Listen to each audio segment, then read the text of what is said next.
Good afternoon, students. So today we will discuss the Orgel diagram. This diagram is related to the electronic spectra of transition metal complexes and coordination compounds as well. So,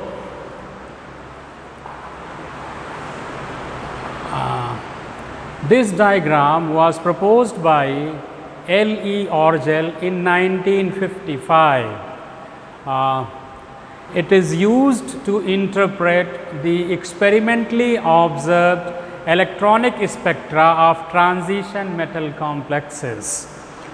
It is an energy level diagram. It is a qualitative diagram. That means we cannot extract very much information from this very diagram. It is actually one of the limitations. Now, it is used to interpret the electronic spectra of high spin transition metal complexes. That means, as you know, there are two kinds of complexes according to one classification, and that is low spin complexes and high spin complexes. So, this diagram is used to interpret the electronic spectrum of the high spin transition metal complexes. It cannot be used to calculate the Rayakh B and C parameters. These can be calculated from the Tanabe-Sugano diagram. So, it is second limitation of this Orgel diagram. Now, the next point is it cannot be used to calculate the Nafi-logatic ratio beta. It is again one of the limitations. The next point is it cannot be used to calculate the energies of the excited terms. This can be calculated by the use of Tanabe-Sugano diagram, which we will discuss later on. Next point, it cannot be used to calculate theoretically higher wave numbers. It can be calculated by the Tanabe-Sugano diagrams. Now, there are two kinds of electronic transitions. One is spin allowed transition and the other is spin forbidden transitions. So, this very diagram is used to interpret of the spin allowed electronic transitions. It cannot be used to interpret the bands which are obtained by the spin forbidden electronic transitions. So, this is here, you see what is spin allowed transition. You see D2 system is there, it has these terms singlet G, triplet F, singlet D, triplet P and singlet S terms.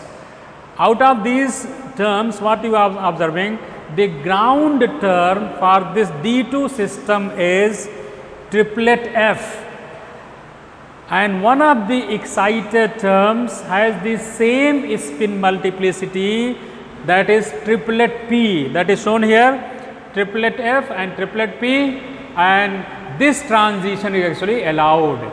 So, whatever band is obtained in the electronic spectrum of the transition metal complexes, that is, this one can be explained. Now, as you know, there are two kinds of electronic spectra as per the origin of the electronic spectra is concerned. One is of DD origin electronic spectra and the other is charge transfer electronic spectra.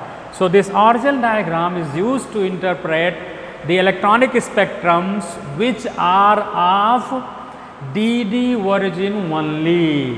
It cannot interpret the electronic spectrums of charge transfer origin nature. Now, Interpretation of electronic spectra. You see here something is missing. So, interpretation of electronic spectra of octahedral and tetrahedral complexes. See, this diagram can be used to interpret the electronic spectra of octahedral and tetrahedral complexes only. It cannot interpret the electronic spectrums of linear complexes, trigonal planar complexes, square planar complexes, square pyramidal complexes, trigonal bipyramidal complexes and tetragonal complexes. What it does actually, the next is assignment of electronic transitions. This diagram is used to assign the electronic transitions observed in experimentally obtained electronic spectra. There are various questions asked in various competitions regarding the assignment of electronic transitions, which we will see later on in this lecture only. So, now next point, it is used to calculate 10 dq, that is delta octahedral and delta tetrahedral. The abscissa has the magnitude of crystal field splitting and the ordinate has the energy as the parameters in this diagram. Now, the next point discusses about the number of original diagrams. There are actually only 2 original diagrams. Only 2 original diagrams are sufficient to interpret the electronic spectra of all the TMCs, because the transition metal ions have either D as the ground term